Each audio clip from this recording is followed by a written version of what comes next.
राज्यसभा के पूर्व सांसद और भाई आदरणीय विजय दाढ़ा जी,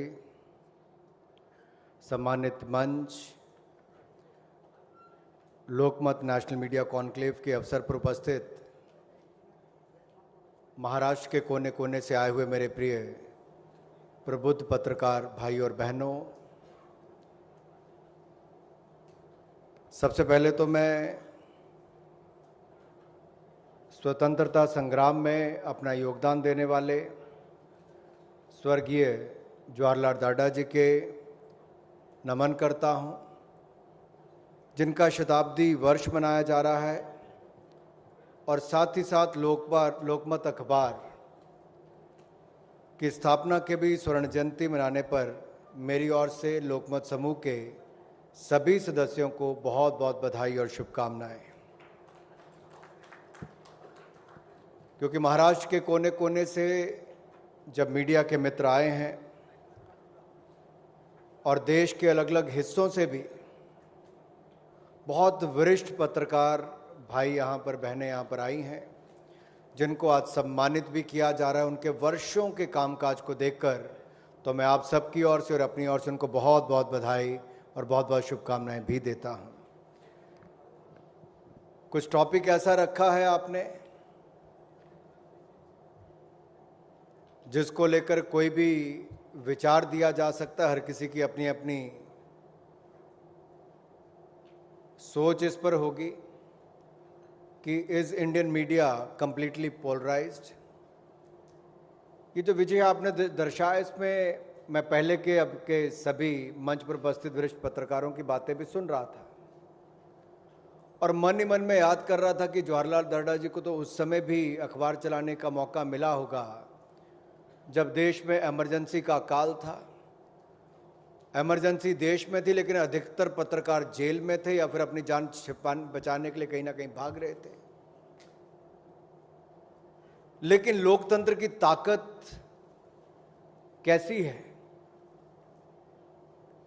मैं तो उस राजनीतिक दल से आता हूं जिसने भारतीय जनसंघ से लेकर भारतीय जनता पार्टी का यह दौर देखा है और उस समय भी, आपातकाल के समय, इमरजेंसी के समय मुखर होकर ये लड़ाई लड़ी भी, जेलों में भी गए और अभिव्यक्ति की आजादी के लिए सदा भारतीय जनता पार्टी खड़ी थी और भविष्य में भी खड़ी रहेगी।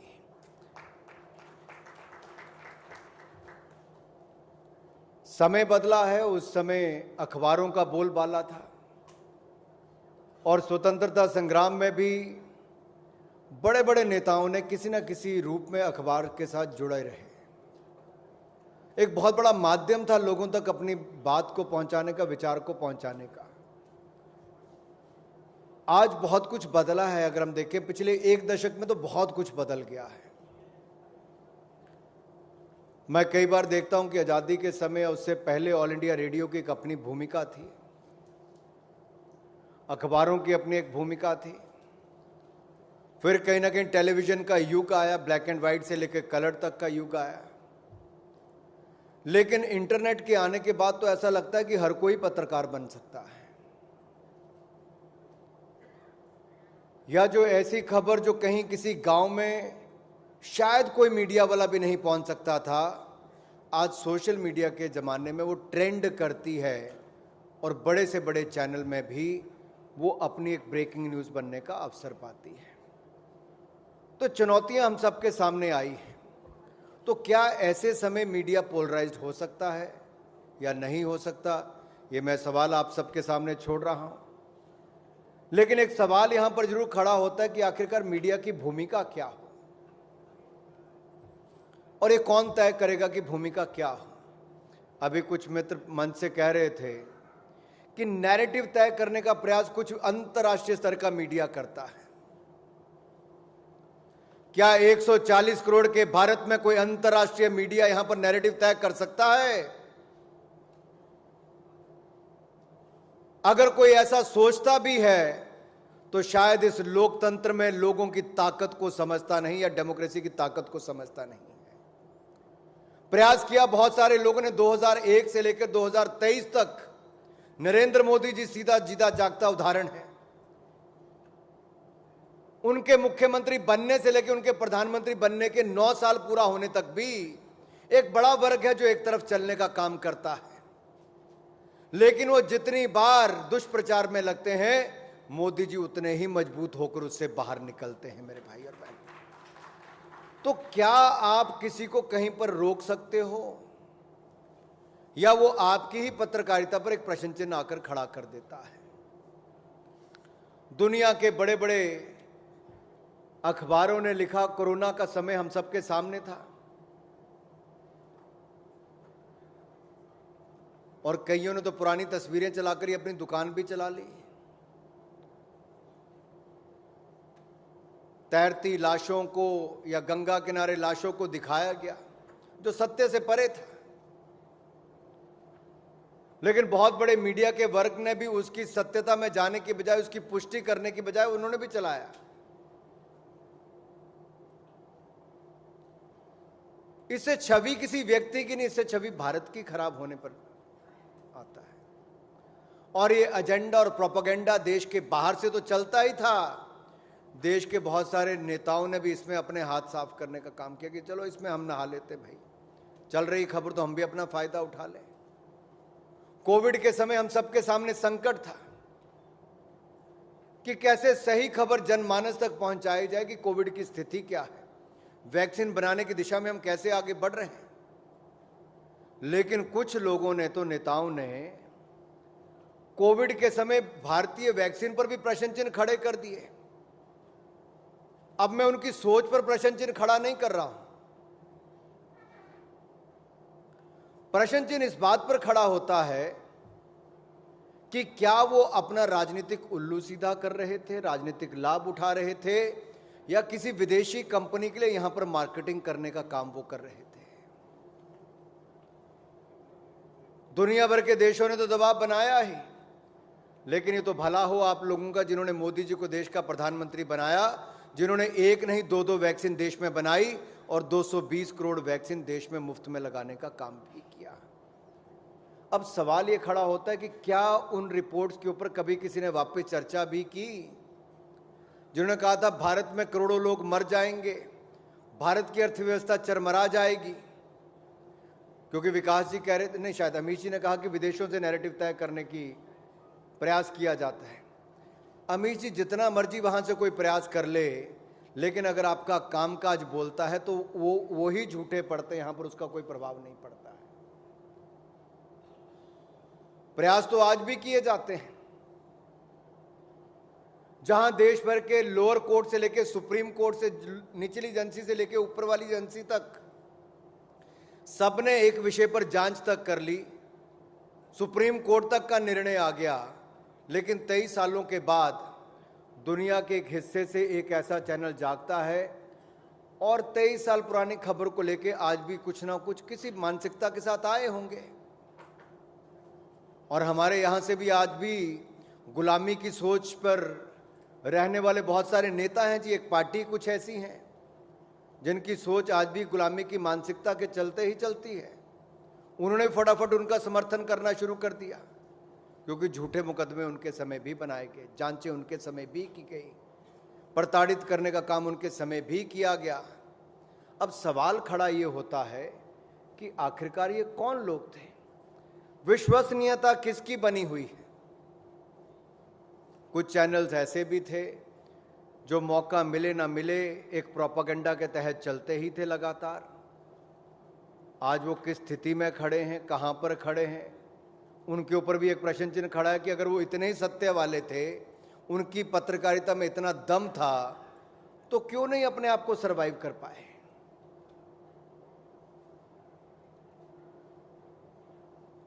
तो बार बार सवाल आकर यहां पर खड़ा होगा कि जो आप परोस रहे हो, क्या जनता उसको स्वीकार करने के लिए तैयार भी है कि नहीं है?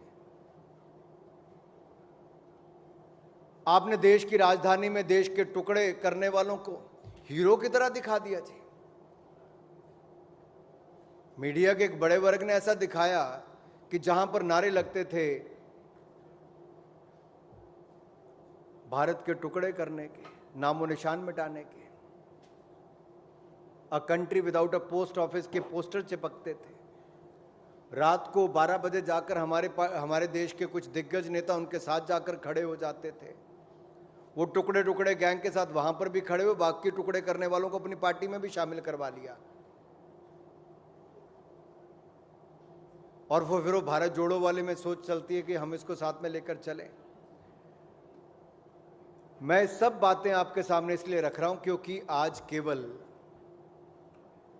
आपका अखबार या आपका टीवी चैनल, केवल यही दो मीडियम नहीं है लोगों को खबर पहुंचाने के। डिजिटल मीडिया ने भी एक अपना बहुत बड़ा स्पेस बना लिया है, लेकिन उसके साथ साथ एक नई चुनौतियां आकर खड़ी हो गई हैं। सच क्या है और झूठ क्या है? अब भारत सरकार के नाते हमें तो पीआईबी फैक्ट चेक चलाना पड़ता है, और पीआईबी फैक्ट चेक में जो सरकार से जुड़ी हुई खबरें हैं उसको तो हम तय करते हैं कि ये सही है या खराब है। वो आप तक पहुंचाने का हम काम करते हैं, जानकारी भी देते हैं। बहुत सारी अखबार वालों ने भी अपना फैक्ट चेक या कुछ मीडिया हाउसेज ने अपना फैक्ट चेक शुरू करने का प्रयास किया कि भाई खबर ठीक भी है कि नहीं है, कि ऐसे चला रहे हैं। लेकिन एक बात का विश्वास मैं आपको जरूर दिलाना चाहता हूं कि जहां तक सरकार की बात है, सरकार की ओर से मैं आपको विश्वास दिला सकता हूं कि भारत का मीडिया जिस तरह से स्वतंत्र था, आज भी स्वतंत्र है और भविष्य में भी स्वतंत्र ही रहेगा। किसी की कोई मंशा किसी के ऊपर नकेल डालने की नहीं है। लेकिन प्रश्न चिन्ह तब खड़ा होता है जब कुछ राजनीतिक दल अपने बजट में एक बड़ा हिस्सा जनता के विकास पर खर्च करने की बजाय, उनके कल्याण पर खर्च करने की बजाय, अपने कल्याण और अपने गुणगान के लिए वो एक बड़ा हिस्सा बजट में रखते हैं। और उसका प्रभाव कई बार खबरों में दिखता है जब 8-9 अखबारों में एक जैसा ही हेडलाइन लगी होती है और वो एक बार ने 50 बार देखने को मिलता है। जब कुछ लोग असेंबली का सहारा लेकर इतना गंदगी भरे शब्दों में भारत के प्रधानमंत्री के खिलाफ बोलते हैं जिसमें कोई सत्य ही नहीं होता, लेकिन वो भी खबर वैसे ही कुछ मीडिया के लोग चलाते हैं, तो प्रश्न चिन्ह तो खड़ा होता है मीडिया के ऊपर। जब 2016 में प्रधानमंत्री जी की डिग्री को, ग्रेजुएशन की, पोस्ट ग्रेजुएशन की, उस समय के वित्त मंत्री अरुण जेटली जी और हमारे उस समय के राष्ट्रीय अध्यक्ष अमित भाई जी, दोनों ने पार्टी के मुख्यालय से बताया मोदी जी की ग्रेजुएशन और पोस्ट ग्रेजुएशन की डिग्री के बारे में, तो मुझे दुख तो इस बात का हुआ क्योंकि मीडिया के बहुत बड़े लोग यहां पर बैठे हैं कि यह सवाल क्यों नहीं खड़ा किया गया उस व्यक्ति के खिलाफ कि 2023 में वो 7 साल पुरानी वो बात पूछता है जो आज सोशल मीडिया पर, ऑनलाइन मीडिया पर आपको उपलब्ध है, सारी जानकारियां उपलब्ध है। तो सवाल तो खड़ा होना शुरू स्वाभाविक है कि अगर 2016 में जानकारी दे दी गई थी तो 2023 में इसकी आवश्यकता क्यों पड़ी? क्या उस व्यक्ति को इतना डर लग गया कि कोई और मीडिया में न्यूज में रह रहा तो मैं कुछ भी दुष्प्रचार करके मैं भी क्यों ना मीडिया की न्यूज बन पाऊं? और आपने भी वैसे ही परोसना शुरू कर दिया। क्या उनकी स्टेटमेंट के साथ साथ पहले दिन क्या मीडिया ने क्या रिसर्च करनी बंद कर दी है?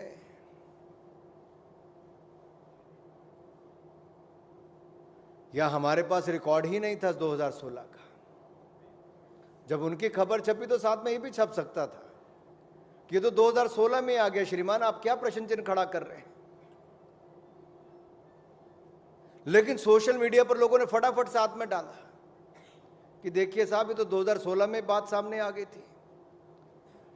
तो क्या मीडिया का रोल आज कुछ लोग इन्फ्लुएंसर सोशल मीडिया पर भी निभा रहे हैं? वो ठीक कर रहे हैं, गलत कर रहे हैं, भी आप सबके सामने एक नई चुनौती है कि उसको कैसे किया जा रहा है। लेकिन कोर्ट, आज जब गुजरात हाई कोर्ट ने उसमें निर्देश दिए तो श्रीमान अरविंद केजरीवाल जी को उनकी जमीन दिखाई कि दुष्प्रचार के लिए कम से कम ऐसा ना करें, ना यूनिवर्सिटी का टाइम बर्बाद करें, ना कोर्ट का समय बर्बाद हो, और 25,000 रुपये जुर्माना देने की बात कही। अब कईयों ने हेडलाइन छापी कि प्रधानमंत्री की डिग्री दिखाने पर रोक। अब सच्चाई तो जो है ही पब्लिक डोमेन में पहले से, उस पर रोक क्या है?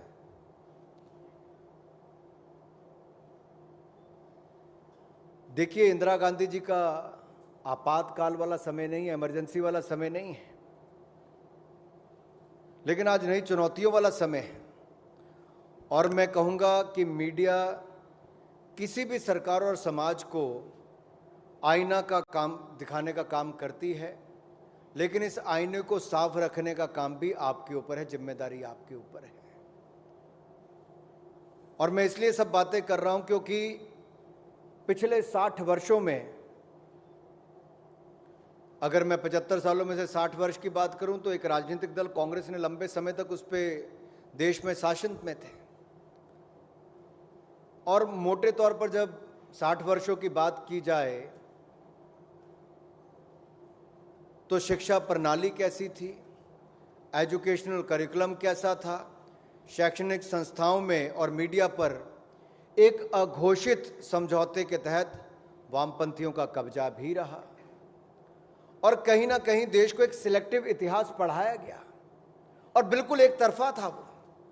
और भारतीय विचारधारा रखने वाले इतिहासकारों को जानबूझकर मुख्य धारा से किनारे किया गया। और इसका परिणाम ये हुआ कि देश के अधिकतर मुख्य धारा की पढ़े जाने वाली किताबें, खासकर उच्च शिक्षा में लिखी गई, वह समाज को, खासकर हिंदुओं को बांटने वाली नहीं बनी। यानी कि एक तरफ से उनको दरकिनार करने का काम किया गया। आप ही बताइए कि अगर किसी बच्चे को लगातार एक ही तरफ का ज्ञान दिया जाए और दूसरा विचार पढ़ने ही ना दिया जाए तो वो कैसे निकलेंगे? और ये इतनी लंबी भूमिका मैं इसलिए बांध रहा हूं कि मेन विषय पर आपके आ सकूं। और लंबे समय तक मीडिया में ऐसा दिखाया जाता रहा मानो उस देश ने ही भारत को कह दिया हो। बहुत सारी चीजें सच्चाई से परे थी, लेकिन एक विचार के साथ जो पढ़ाया गया था उसी तरह से उसी दिशा में चलती रही। समय के साथ बदलाव आया, लेकिन बहुत सारे लोग भी नए बीच में आए, नए चैनल्स भी आए, अखबार समूह भी आए। बहुत सारे जो पहले थे उन्होंने भी अपने थोड़े विचार को बदलने का काम किया। लेकिन फिर भी विदेशी समाचार पत्र हों, एजेंसीज हों, मीडिया कंपनीज हों, जो भारत के प्रति कुछ घृणा का भाव रखती हैं, वो अपने एजेंडे पर लगातार चलती रही। अगर आप इनका प्रोफाइल खंगालेंगे तो आपको पता चलेगा भारत और भारतीयों के खिलाफ देश से बाहर रहकर और खासतौर पर हिंदुओं के खिलाफ तो अपना एजेंडा चलाते ही हैं और केवल एक तरफ खबरें लिखते हैं। और ये इसलिए हुआ क्योंकि हमारी शिक्षा प्रणाली में, एजुकेशनल करिकुलम में और एक सोच, एक विचार को लेकर उसी तरह से चला गया। देश का मीडिया समय के साथ ये भी जान गया कि अब चुनौतियां नहीं हैं। अगर सत्य नहीं परोसेंगे तो अपने आप में कंज्यूमर क्या चाहता है उसके ऊपर भी बहुत कुछ निर्भर करता है। आपका जो दिल चाहे आप वही परोस दें, तो आप देखते होंगे टीवीज की बहुत सारों की रेटिंग गिरी है। अब कोई कहता है बार की रेटिंग ठीक नहीं, तो कोई दूसरे पे प्रश्न खड़ा करता है। लेकिन जब खुद नंबर 1 थे तब तो रेटिंग पे कोई प्रश्न नहीं था। आज अपना नंबर जरा चौथे पांचवें पर आ जाए तो उस पर प्रश्न चिन्ह खड़े होने शुरू हो जाते हैं।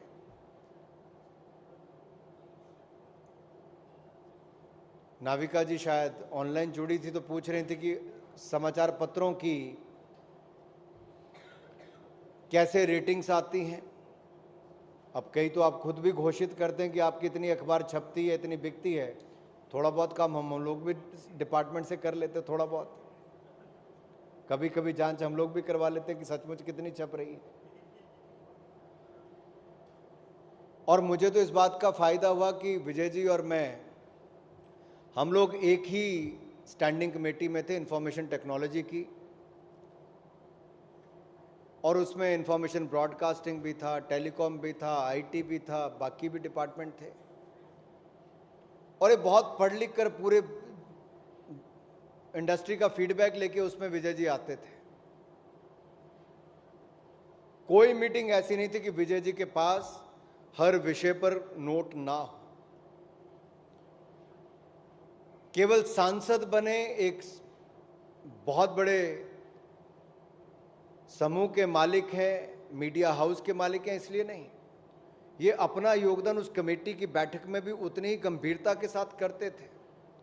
और बहुत सारी चीज़ें मैंने 5 वर्षों में जो उस समय इंफॉर्मेशन ब्रॉडकास्टिंग डिपार्टमेंट के जो चैलेंजेस है जो वहाँ पर देखे, तो मुझे शायद अपने 1-1.5 वर्ष में उसमें थोड़ा काम करने का उसमें फ़ायदा भी मिल पाया। लेकिन इतना मैं जरूर कहूँगा आप सबके सामने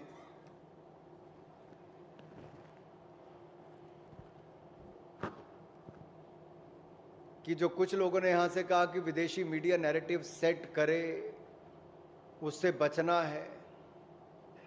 मैं दूसरी बात कहता हूँ, हम तो आज़ादी के 75 वर्ष मना रहे हैं। मैं आप में से अधिकतर में वो दम देखता हूँ कि दुनिया भर में नैरेटिव क्या खड़ा करना है, आज भारत का मीडिया तय करे। हम में वो ताकत है मेरे भाइयों और बहनों। इस गुलामी की सोच से बाहर आने की आवश्यकता है।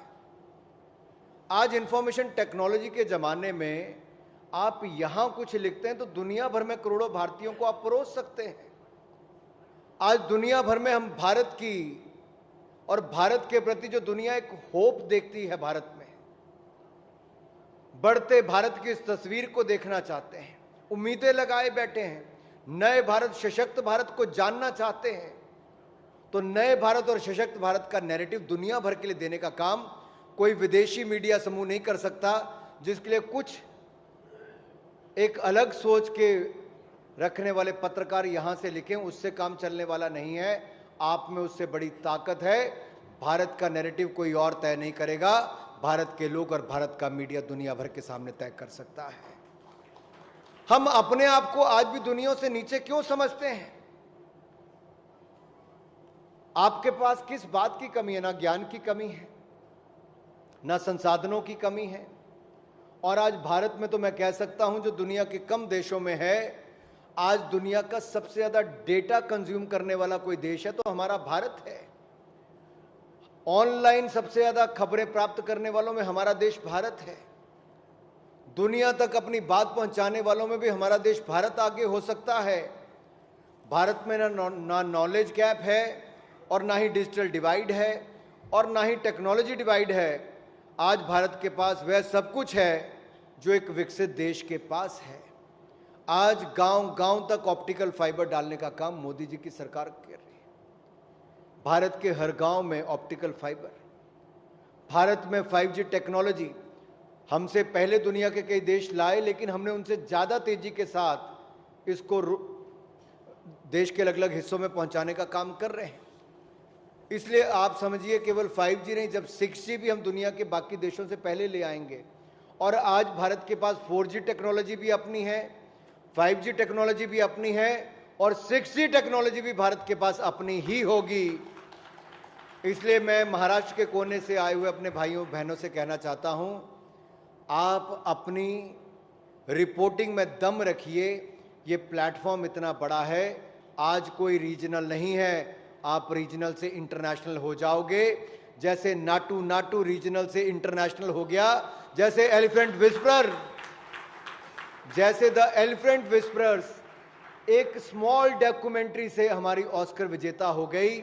मैं पहले भी कहता था कि आपके कंटेंट में दम होना चाहिए, आप लोकल से ग्लोबल होने में समय नहीं लगता, और हमारी फिल्मों ने वो करके दिखाया है मेरे भाइयों। अगर हमारी फिल्में कर सकती हैं तो हमारा मीडिया समूह भी ये कर सकते हैं। कोई रोक नहीं पाएगा आपको। दुनिया के अखबारों जिनको आप बड़ा कहते हैं, उनकी सर्कुलेशन तो देखिए कितनी है, आपकी व्यूअरशिप उनसे ज्यादा बड़ी है। We are 1/6 of the humanity. दुनिया की कुल आबादी का 6वां हिस्सा तो भारत में है, और जो भारतीय बाहर रहते हैं उनको गिन लो तो भाई बहुत आगे हैं। इसलिए मैं आपसे कहना चाहता हूं, हमें पीछे नहीं रहना, हमें तो आगे जाना है। कई लोग बीबीसी प्रोपेगेंडा पे भी लगे हैं। बीबीसी मतलब भ्रष्टाचारी बचाओ कैंपेन के प्रोपेगेंडा पर लगे हैं। और एक महानुभाव तो ऐसे एक राज्य के मुख्यमंत्री जो जेल में पड़े, उनका मंत्री 10 महीने से उसको भारत रत्न देने की मांग कर रहे हैं। फिर उनके उप मुख्यमंत्री जो शराब घोटाले में जेल में चले गए, उनको शहीद भगत सिंह से तुलना कर रहे हैं। और मीडिया के मेरे कुछ मित्र उनको बड़ा बड़ा स्थान अपने अखबारों में देते हैं, टीवी चैनल्स पर देते हैं। क्या मजबूरी है? सवाल उनकी सोच पर नहीं, उनको तो मीडिया में रहना, इसलिए वो ऐसे बयान देते हैं, अनाप शनाप बोलते हैं, क्योंकि मुख्य बात से कि शराब घोटाला किया है। आपका शराब मंत्री जेल में है, आपका शिक्षा मंत्री जेल में, आपका स्वास्थ्य मंत्री जेल में। अरे सरकार चलती क्या होगी जिनके पास 15 डिपार्टमेंट, वो 2-3 मंत्री वो जेल में ही है। आधी सरकार के मंत्री नहीं है, विधायक नहीं है, पार्षद जेल में है, लेकिन वो दुनिया को ज्ञान बांटते फिर रहे हैं और झूठा प्रोपेगेंडा खड़ा करने का काम करते हैं। मीडिया भी उसको दिखाने का कई बार प्रयास करती है। उससे सवाल ये खड़ा होता है कि कुछ राज्य की सरकारों के जो बजट प्रोपेगेंडा के लिए है, मीडिया कैंपेन के लिए है, क्या वो भी मीडिया की रिपोर्टिंग को कुछ हद तक प्रभावित कर पा रहे हैं? ये सवाल आपके सामने है। अब ये सोशल मीडिया पर इस तरह की बातें आती, हो सकता है मैंने तो अपनी, देखिए विदेशी मीडिया ने लिख दिया भारत के बारे में, चलिए कुछ लिखा, और लिखने वाले उसमें कौन? कई भारत के पत्रकार जो वहां पर लिखते हैं। लेकिन दुनिया के किसी एक हिस्से में हर तीसरे महीने खबर आती है कि किसी ने, बंदूकधारी ने बच्चों को स्कूल में घुस के मार दिया। मैंने तो भारत के किसी अखबार या टीवी चैनल कोई प्रश्न चिन्ह खड़ा करते नहीं देखा कि क्या वहां पर बच्चे सुरक्षित है कि नहीं है। क्या वहां का नैरेटिव हमारी यहां की सरकारें तय कर रही हैं? क्या आप उसके बारे में लिख रहे हैं? क्या आप में से उसके ऊपर कभी कोई अध्ययन करके कहता है कि आखिर एक देश में ऐसा क्यों हो रहा है? क्या वहां गन कल्चर को प्रमोट किया जाता है कि हथियारों की इंडस्ट्री को और बचाव करने का काम किया जाता है? फिर एक टीवी चैनल की डॉक्यूमेंट्री पर यहां तो बड़ा बवाल और बहुत समर्थक मिल गए, लेकिन जब उस चैनल ने, पब्लिक ब्रॉडकास्टर ने, अपने ही कुछ लोगों को ऑनलाइन ट्वीट करने के लिए अपने शो से बाहर किया, तो वहां पे बड़ा बवाल मचा। तब तो यहां पे कोई खड़ा नहीं हुआ। तब क्या हुआ? तो कई बार प्रश्न चिन्ह ये खड़ा होता है कि क्या विदेशी मीडिया भारत के बढ़ते कदमों को रोकना चाहता है, कुछ वर्ग उसका? क्या ये प्रोपेगेंडा भी किसी एजेंडा के तहत चल रहा है? क्या दुनिया को, कुछ लोगों को या कुछ ऐसे मीडिया हाउसेस को स्वीकार ही नहीं कि जो भारत फ्रेजाइल 5 इकोनॉमीज में थी, वो आज फर्स्ट 5 इकोनॉमीज में आकर खड़ी हो गई है। यानी कि भारत जो 2014 में 5 लड़खड़ाती अर्थव्यवस्थाओं में था, आज मोदी जी के नेतृत्व में पहली 5 अर्थव्यवस्थाओं में आकर खड़ा हो गया है। यह शायद कोई हजम नहीं कर पा रहा। कोई यह हजम नहीं कर पा रहा कि शायद भारत ने अपनी वैक्सीन बना कैसे ली, भारत ने 220 करोड़ लोगों को वैक्सीन मुफ्त में लगा कैसे दी, भारत ने 80 करोड़ लोगों को 28 महीने तक अनाज दे कैसे दिया मुफ्त में, जब दुनिया अनाज के संकट से जूझ रही थी। लोग ये समझ नहीं पा रहे कि 9 करोड़ 60 लाख बहनों को मुफ्त में रसोई गैस सिलेंडर का कनेक्शन मिल कैसे गया, 45 करोड़ बैंक खाते 2 साल में खुल कैसे गए, 28 crore credit card, debit card मिल कैसे गए। लोग ये समझ नहीं पा रहे कि यूपीआई भीम जैसा दुनिया का सबसे बड़ा प्लेटफॉर्म डिजिटल पेमेंट का भारत ने बना कैसे लिया। लोग ये समझ नहीं पा रहे कैसे 11 करोड़ जल शक्ति मिशन के अंतर्गत पानी के कनेक्शन मात्र 3 वर्षों में कैसे मिल गए, जो 70 साल में नहीं मिल पाए। शायद वो लोग ये भी नहीं समझ पा रहे कि कैसे 60 करोड़ लोगों को 5 लाख का इलाज साल में मुफ्त में भारत जैसा देश दे पा रहा है। जो असंभव को असंभव करने का काम 8-9 वर्षों में हुआ है, शायद उसको आज तक भी देश और दुनिया के कुछ लोग पचा नहीं पा रहे। लेकिन सत्य तो सत्य है, थोड़ा कड़वा हो सकता है, आपको नहीं हजम हो रहा होगा, लेकिन ये मोदी जी की सरकार ने जो किया है वो लगातार अपना काम करते जाएंगे। जो ठीक रिपोर्टिंग करेंगे वो सामने आता रहेगा, जो नहीं भी दिखाएंगे तब भी जो जनता के दिलों में बसा है उसको आप मिटा नहीं पाओगे। जितना मर्जी एक तरफा प्रयास होगा तब भी कोई मिटा नहीं पाएगा। मीडिया फ्रीडम को लेके कई रिपोर्ट छपती हैं और मैं तो कई बार सोचता हूं कि भारत को दिखाते हैं कि सीरिया लीबिया से नीचे, अफगानिस्तान से पीछे नीचे। भई आप तो महाराष्ट्र के कोने कोने से आए सारे पत्रकार मेरे मित्र हो यहां पर, ये आप में से कोई पूछ कर गया था कभी? कोई ऐसी रिपोर्टिंग, कोई सर्वे हुआ हो, आपसे कोई पूछ के गया है? चलिए आपसे नहीं पूछा तो ये दिग्गज मंच पर बैठे हैं, क्या आपसे कभी कोई अध्ययन और सर्वे करने वाला आया तो आपकी राय कभी किसी ने ली? अगर इन सब की रायशुमारी किसी ने ली तो दुनिया के कौन से ऐसे देश में इंडेक्स तैयार कर रहे फ्री स्पीच का, मीडिया की दृष्टि से? आपको ये सब समझना होगा कि इसके पीछे क्या चल रहा है।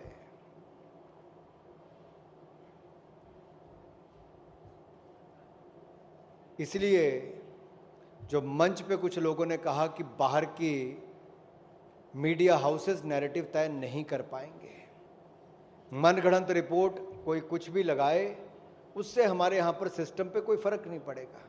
ऐसा कैसे हो सकता है जी? मेरे देश के सुप्रीम कोर्ट के ऊपर कोई विदेशी चैनल तो नहीं हो सकता।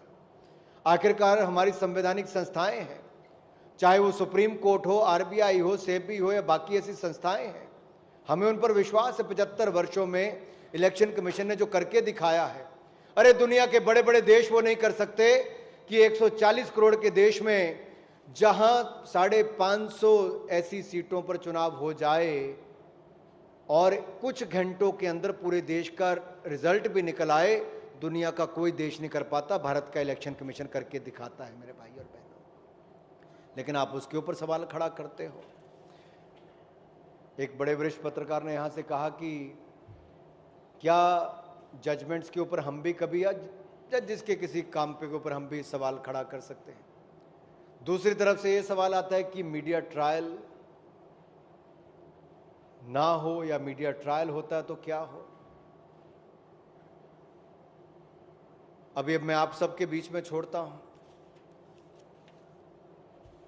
किससे नुकसान किसका हो रहा है।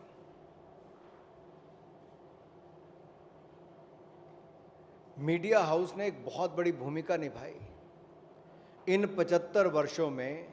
सरकार किसी की हो, आज हमारी हो, पूर्व में किसी की हो, हर सरकार को आईना दिखाने का काम या to keep them on their toes, उनको एक तरह से सतर्क रखने का काम भारत के मीडिया ने पिछले 75 वर्षों में बहुत बखूबी किया है।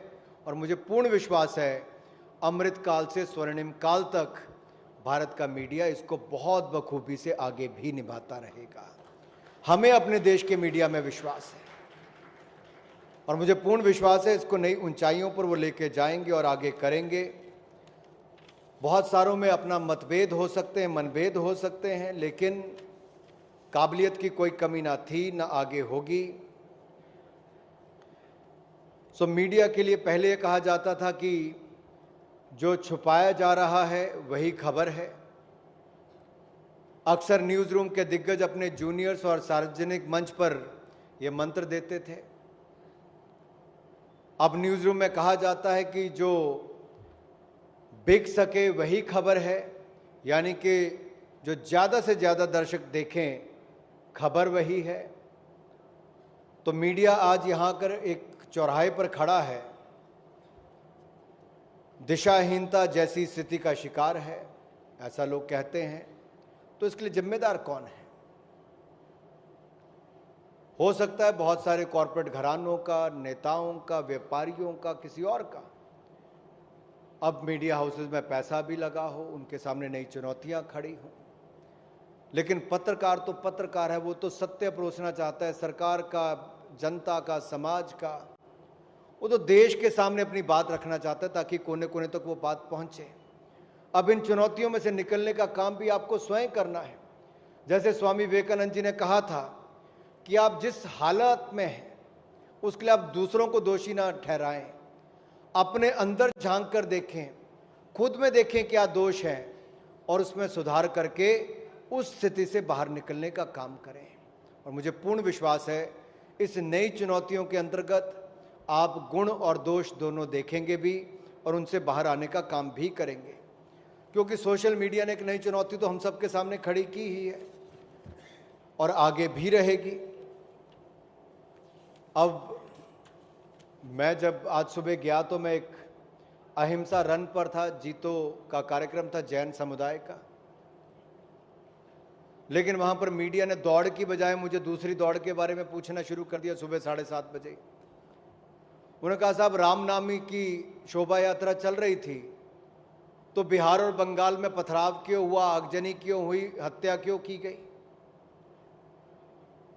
अब ये सही मायने में मीडिया ने सही सवाल भी पूछा एक तरह से कि बिहार और बंगाल में आग क्यों लगी, दंगे क्यों हो रहे हैं, क्या हिंदू अपने आप को असुरक्षित वहां पर महसूस कर रहे हैं? क्या एक राज्य की मुख्यमंत्री जिसके पास गृह मंत्री का चार्ज भी है, ममता जी के मन में हिंदुओं के लिए ममता पूरी तरह से समाप्त हो चुकी है? क्या तुष्टीकरण की राजनीति में वो इतना घिर चुकी है कि खुले मन से कह देती हैं कि मुस्लिमों के इलाके में ना जाएं? अरे मुख्यमंत्री का ये कहना कि मुसलमानों के इलाके में ना जाएं, ये अपने आप में एक बहुत बड़ा प्रश्न चिन्ह खड़ा होता है जी, सोच पर, मानसिकता पर।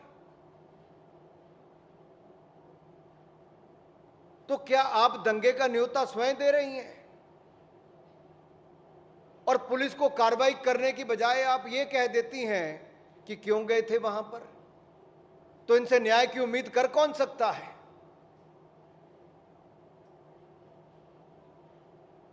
हमारा कार्यकर्ता चाय के लिए रुकता, उसको दिन दिहाड़े गोली मार दी जाती है। कानून व्यवस्था चरमरा गई पश्चिम बंगाल की, और ये एक बार नहीं अनेक बार होता है। लेकिन विजय जी, जो मीडिया पर बहुत सारे ऐसे लोग आते थे जो किसी और भाजपा शासित राज्य में ऐसी घटना हो जाती तो बवाल खड़ा करके अपने इनाम वापस करने चल पड़ते थे। कहां मर जाती है वो सारी फौज, कहां चले जाते हैं वो लोग? क्या आज उनका साहस नहीं बनता है? तो सवाल तो उनके ऊपर भी खड़ा होता है जिनको पहले की सरकारों में बड़े बड़े इनामों के साथ सम्मानित किया गया, लेकिन उनको पश्चिम बंगाल और बिहार के दंगे नजर नहीं आते।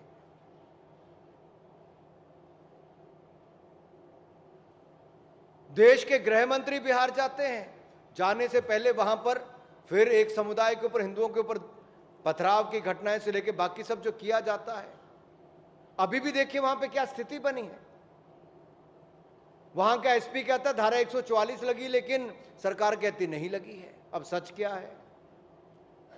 वहां पे सरकार कहती सब बहुत अच्छा है, लेकिन मेरे मीडिया के मित्र दिखाते हैं कि पलायन जोरों पे चल रहा है। अब मैं सरकार की मानूं कि मीडिया की मानूं? हम किस स्थिति में आके खड़े हो गए कि देश के गृह मंत्री जिस राज्य में जा रहे हैं उसमें यह हालत है। यानी कि अपना जमीर बेचकर जब आप अपनी जमीन बचाने का प्रयास करें, एक नई सरकार बनाने का प्रयास करें, तो जंगल राज रिटर्न्स हो ही जाता है। क्योंकि कुछ लोगों का इतिहास ऐसा है कि वो इसी के लिए जाने गए थे, आपने उनसे हाथ मिलाया, अब ये भुगतना पड़ रहा है।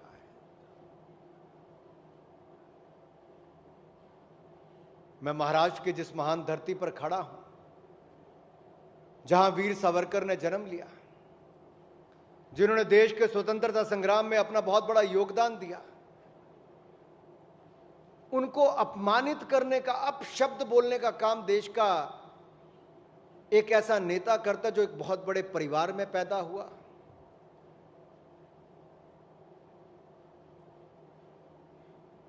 और कहता है मैं सावरकर नहीं हो सकता।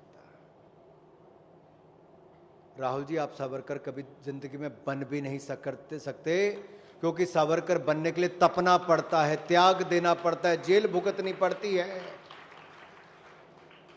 जीवन पूरा तपस्या से भरा होता है।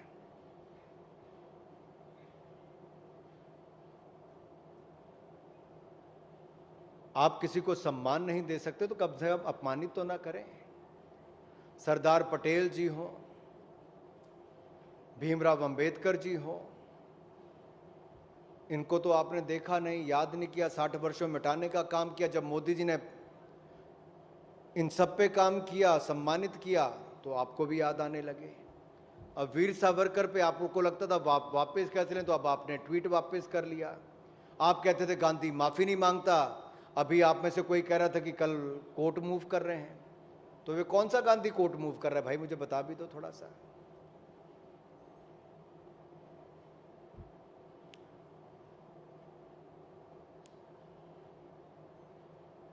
मुझे लगा शायद मीडिया निकालेगा कहीं ना कहीं से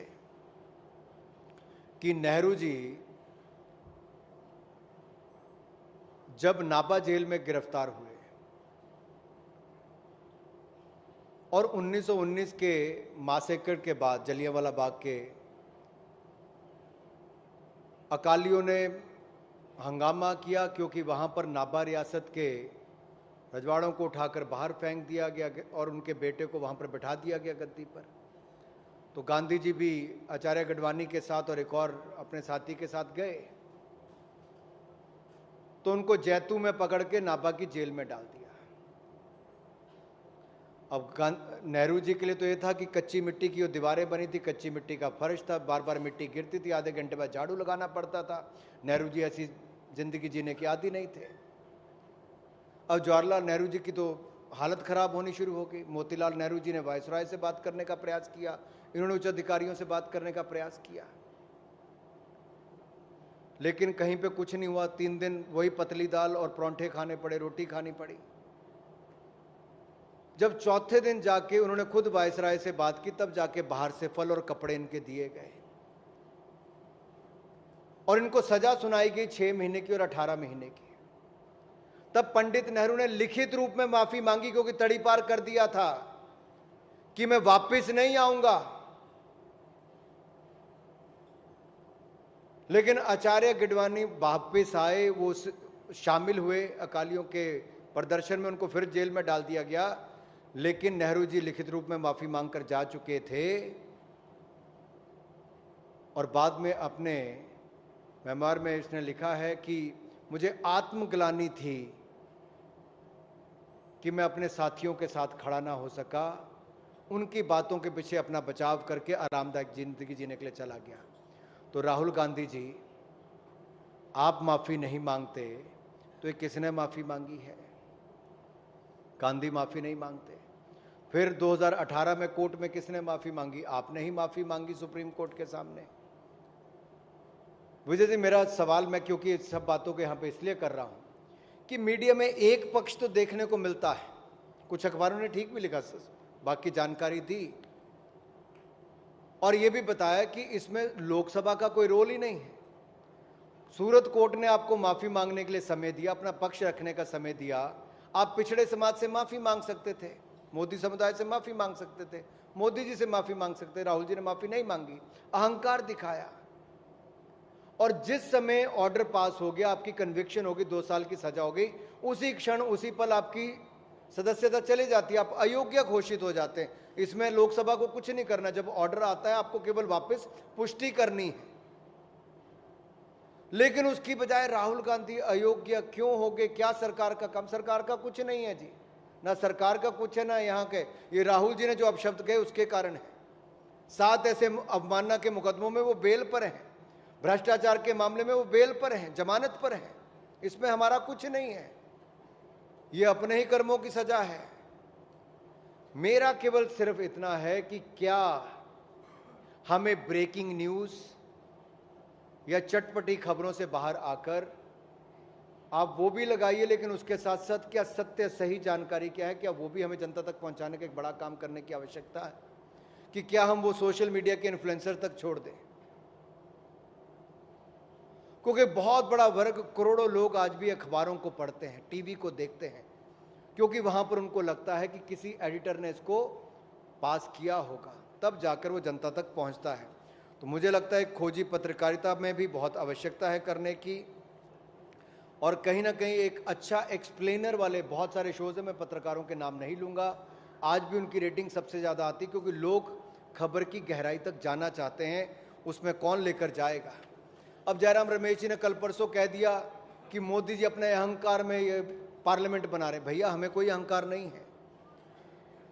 2012 में आपकी ही सरकार थी, यूपीए की, जयराम जी आपने ही कहा था, और मीरा कुमार जी उस समय लोकसभा की अध्यक्ष थी।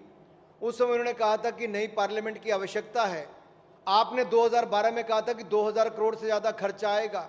आज के समय यानी कि कम से कम 5000 करोड़ खर्चा होता, लेकिन मोदी सरकार ने 5000 करोड़ नहीं, मात्र 900 करोड़ रुपए में नई लोकसभा बनाने का काम भी किया, और रिकॉर्ड समय में किया है। जिस राजपथ को आप सारी उम्र राजपथ करते थे, वहां पर कर्तव्य पथ और नई सोच को आगे बढ़ाने का काम मोदी जी की सरकार ने किया है। जिस किंग जॉर्ज पंचम की आप मूर्ति को लेकर 75 साल जीते रहे, वहीं पे नेताजी की मूर्ति लगाने का काम मोदी जी की सरकार ने किया। हमने सोच बदलने का काम किया है, देश को बदलने का काम किया है। इसलिए मुझे लगता है जहां एक और हम शताब्दी समारोह जवाहरलाल दर्डा जी का मना रहे हैं, जिन्होंने लोकमत को बनाने का, चलाने का, आगे बढ़ाने का काम किया। स्वर्ण जयंती हम लोकमत अखबार की मना रहे हैं। तो मुझे लगता है इस नए बदलाव के साथ, जब नई टेक्नोलॉजी अब आप हर प्लेटफॉर्म पर हैं, हम कहीं ना कहीं इन फेक न्यूज़ से बाहर निकलकर, इन एलिगेशंस की राजनीति, आरोप प्रत्यारोप की, उससे बाहर निकलकर, टूल किट एजेंडा से बाहर निकलकर, इन्फ्रिंज एलिमेंट से बाहर निकलकर हम फिल्टर करने का भी थोड़ा काम करें कि किसी ने कह दिया, जो कह दिया वैसे ही कर दें, तो उसका दूसरा पक्ष लगना बहुत आवश्यक है। क्योंकि अगर कोरोना के समय अगर जितना हमारे हेल्थ वर्कर्स ने शानदार काम किया, उतना ही शानदार काम भारत के मीडिया ने भी किया है। हमारे पत्रकार भाई और बहनों ने अपनी जान पर खेलकर काम किया, और भारत सरकार ने भी कोविड फंड अपना चलाकर जो हमारे पत्रकार भाई और बहनों के लिए बनाया है, उसमें हमने मदद की, जिनकी जान गई या इलाज के लिए पैसा चाहिए था। यही नहीं, दुनिया भर के देशों ने कहा यह पेंडेमिक से ज़्यादा इन्फोडेमिक था, यानी कि खबरों का दुष्प्रचार, झूठी खबरें, फेक न्यूज़ फैलाने का काम जो अलग अलग मंचों से किया गया, उसके कारण बहुत सारे लोगों की जान जाने का काम हुआ है। और ये झूठ जंगल की आग की तरह फैलता है। इस झूठ को रोकने का काम भी आपने करना, ये दायित्व भी आपके ऊपर है। हमने तो अपने मंत्रालय से जो झूठी खबरें, ऐसे चैनल जो देश और विदेश में चल रहे हैं, जो भारत को कमज़ोर करने का काम करते हैं, या झूठी खबरें भारत के जो दुनिया के मित्र देश हैं उनके खिलाफ चलाते हैं, उनके खिलाफ नियमों के तहत जो कार्रवाई होती है हमारा डिपार्टमेंट करता है।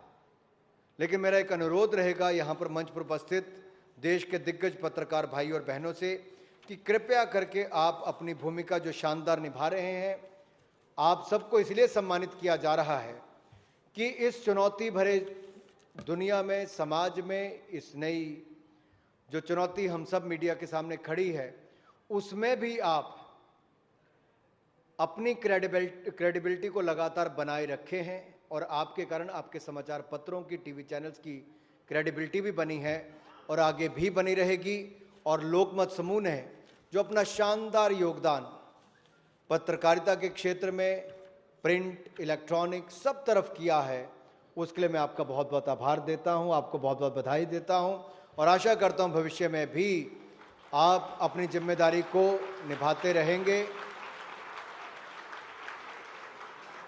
और जिन वरिष्ठ पत्रकार मित्रों को आप यहाँ पर सम्मानित कर रहे हैं, वह पीठ थपथपा रहे हैं, वो एक नई ऊर्जा लेकर यहाँ से जाएंगे और देश के कोने कोने में जाकर भारतीय लोकतंत्र को और मजबूत करेंगे।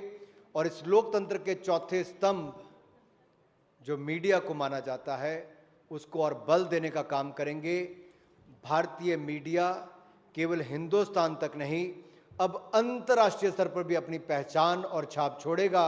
मुझे पूर्ण विश्वास है आज़ादी के 75वें वर्ष में हम ये संकल्प लेते हैं कि अमृतकाल से स्वर्णिम काल की इस यात्रा में, जहां मीडिया का एक बहुत बड़ा योगदान देश के निर्माण में होगा, वहीं देश की एक नई छवि दुनिया भर में खड़ा करने में भारतीय मीडिया का भी एक बहुत बड़ा योगदान होगा। आप सबको बहुत बहुत शुभकामनाएं। धन्यवाद। जय हिंद, जय भारत।